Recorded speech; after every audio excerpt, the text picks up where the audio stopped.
Hi, I am Joseph Tan, and this is Emmaus Heartburn as we open the pages of the Bible and allow Jesus to explain to us the things concerning himself in all the scriptures. Viktor Frankl, in his book, Man's Search for Meaning, wrote, Man's search for meaning may arouse inner tension rather than inner equilibrium. However, precisely such tension is an indispensable prerequisite of mental health. Be prepared to feel the inner tension from Qohelet, the teacher and author of Ecclesiastes, who is traditionally assigned to be King Solomon, since he is introduced as the son of David, king in Jerusalem. Ecclesiastes chapter 1, verse 1. Furthermore, the types of projects that he embarked on could only be executed by someone with royal resources. He constructed houses, gardens, parks. He purchased slaves, flocks, and herds, and had large collections of gold and silver. In addition to the search for meaning, the other great object that we all search for is love. In the book Song of Songs, incidentally, in Hebrew, the noun itself can be described as an adjective. That's why instead of saying the best of songs, this particular book of the Bible is called the Song of Songs. So the Song of Songs means the best of songs described in Hebrew language. Well, the caution in reading a Song of Songs is this. We may tend to allegorize it too much. For example, John Gill, who is a Baptist pastor and theologian in the 18th century, allegorizes Songs chapter 1, verse 13, where it says, My beloved lies between my breasts. And he allegorizes it to mean that that it actually refers to the author lying between the Old and the New Testament, which as a pair are alike in their promises and truth. So the big problem with allegorizing is that the text may mean whatever the allegorizer wants it to mean, and we may drift away from examining the text in its context. So please take note. Here are some thoughts to help you to connect the dots. When reading Ecclesiastes, it is important not to read with the conclusion in mind. You must be walking in the shoes of Qohelet, the teacher, and feel his struggle as he oscillates between futility and fulfillment, vanity and vision, discouragement and desire.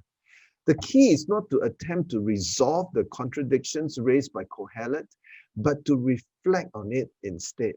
Bear in mind also the book-ending focus of Ecclesiastes. It begins in Ecclesiastes chapter 1, verse 2 by proclaiming, vanity of vanities, all is vanity.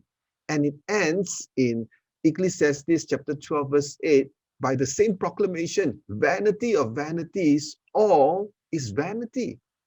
In between the bookend, we observe the author's experimental and empirical approach in deciphering the meaning of life. The negativity expressed by the author is of one who is under the sun, where God is treated to be distant. For example, in chapters 3 and 9, the author had the best opportunity to bring God into the picture, but he did not. Hence, we see Ecclesiastes as a true assessment of the fallen world apart from God's redeeming love. Song of Songs, on the other hand, is a beautiful picture of romantic love that is to be read as it is without having to over-allegorize its message. Its description of the emotions of desire, longing, and finally consummation in marriage is reflective of Yahweh's covenantal commitment to Israel. Isaiah chapter 54 verse 5 reads, For your husband is your maker, whose name is the Lord of hosts, and your Redeemer is the Holy One of Israel. Think about it. What matters at the end of the day is not what you have done in serving God. Revelation chapter 2 verse 2 to 3. Jesus says to the church in Ephesus, I know your deeds and your toil and perseverance, but I have this against you. What is it that Jesus have against the hardworking church in Ephesus? Here's what he says, that you have left your first love. Jesus Christ is not looking for a church that is doing and serving, but Jesus is looking for a bride who loves him. Jesus is looking for a bride, not an organization. What a romance and what a mystery when you read Song of Songs. It reminds us that my beloved is mine and I am his, and his banner over me is love. Read it in Song of Songs, chapter 2. Here's an activity idea for you to consider. After reading through the book of Ecclesiastes, you may feel a little bit depressed and looking at life under the sun.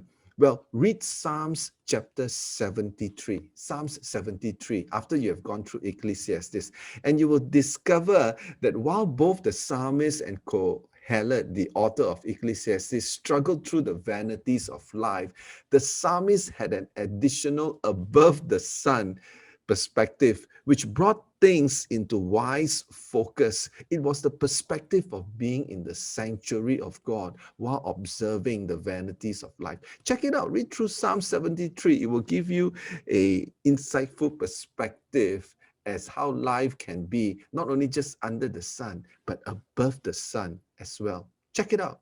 Qohelet, the preacher in Ecclesiastes, accurately describes a world struggling under the effects of the curse of the fall. In fact, the word vanity, hebel in Hebrew, is translated as futility in Romans chapter 8, verse 20, where Paul describes the subjection of creation to futility, vanity. The creation groans as it waits to be set free from the bondage of decay. However, futility will not have the last word because Jesus has taken upon himself the curse of the futility of life. The power of the new creation is demonstrated in the resurrection of Jesus from the dead. There is therefore something new under the sun. 2 Corinthians chapter 5, verse 17. Therefore, if anyone is in Christ, he is a new creation. The old has passed away. Behold, the new has come. Praise be to God. May your hearts continue to burn within you as Jesus Christ explained the pages of scriptures to you personally on your way to Emmaus. We welcome your comments, feedback, and questions. Please put them in the comment section in the blog below.